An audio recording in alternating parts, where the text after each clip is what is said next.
If in an exercise we notice that a center's activities are not limited to the feet, chest, sexual organs, or head, then we have entered into a deeper understanding of that locus of energy. If we find that other organs are being stimulated as well, then we will find that we have begun moving from a strictly symbolic and mental relationship to the psychic centers to a personal and experiential one. This transition to personal experience is what development is all about, and not simply neat and comfortable packages of occult lore and information as is given in endless tables of correspondences. In one recent Golden Dawn publication, 11, a set of correspondences was given for 4 of the major psychic centers using cherubic attributions.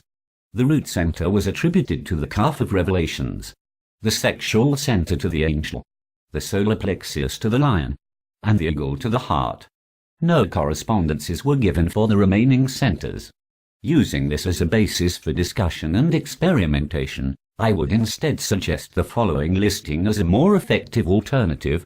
First, Bull or Saturn, 12, or Moon, 13, with fire in the heart. Second, Eagle or Jupiter or Mercury, water in the liver. Third, Lion or Mars or Venus, earth in the lungs. Fourth, Angel or Venus or Sun, air in the bladder. Fifth, Spirit or Mercury or Mars. Sixth, Luna or Moon or Jupiter. Seventh, Sol or Sun or Saturn. This suggests that the order of the planets in the spheres is very relative to one's state of consciousness, and that the correspondences at the time of our descent into material consciousness may be different from the order during our reascent into eternity. If we consider what the alchemists say about Saturn, that it is the beginning and end of the work, then this rearrangement of the centers may be true. In an article entitled, From the Restored New Testament, 14, the basic idea of 4 centers of the genitals, navel, heart, and head is used along with titles taken from the Book of Revelations of St. John.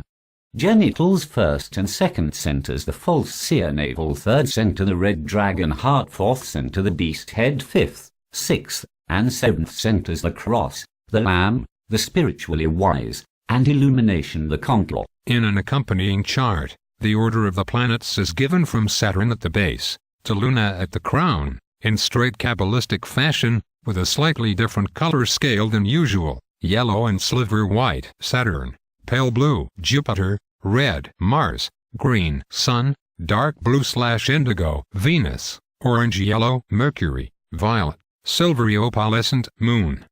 Each center is also associated with a zodiacal sign, a seal on the Great Scroll, and one of the 4 horsemen of the Apocalypse. The remaining 5 signs of the zodiac are attributed to the elements and spirit. The problem presented by the Book of Revelations is that if it represents a pattern of progressive interior initiation linked to the ultimate experience of the secret fire, it is written in a highly symbolic format.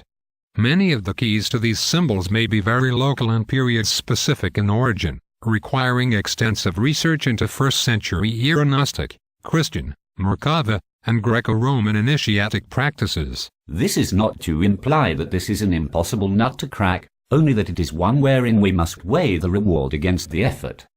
To assist those who answer this in the affirmative, the above keys have been given. For this manuscript, however, it raises more questions than horns on the beast's head, to which the answers are not immediately forthcoming. The answers may be in some of the older and less accessible schools of Christian Kabbalah found in Eastern Orthodoxy, more so than in those Christian Kabbalists of Rome, as they are more focuses on the Gospel of John, and have not completely rooted out their mystical wing, or use of symbols for illumination. Next. Exercise. After preparing your oratory, or place of working, imagine that your spine is the central pillar of the caduceus. Establish it well, with a round bottom, wings at level of the throat, solar disc, and a pine cone or brilliant knob at the top. Visualize it in white or reddish gold, with the left serpent in blue or black, and the right serpent in red.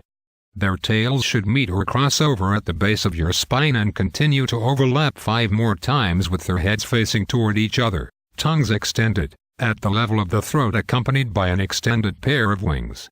The image should be mounted by a solar disc at the level of the head, surmounted by a pine cone. After a period of several weeks with the above imagery, additional symbols can be added. In the center of each circle formed should be imagined in progressive order the cherubic animals listed above. At the level of the throat should be Akasha, or spirit, and the lunar qualities should dominate the back of the head, with solar dominating the front. Both universal aspects are imagined as unified at the top, and entering and existing through the brilliant sphere or pine cone, pineal gland. If possible, the left serpent should be imagined to have lunar, watery, passive, magnetic qualities.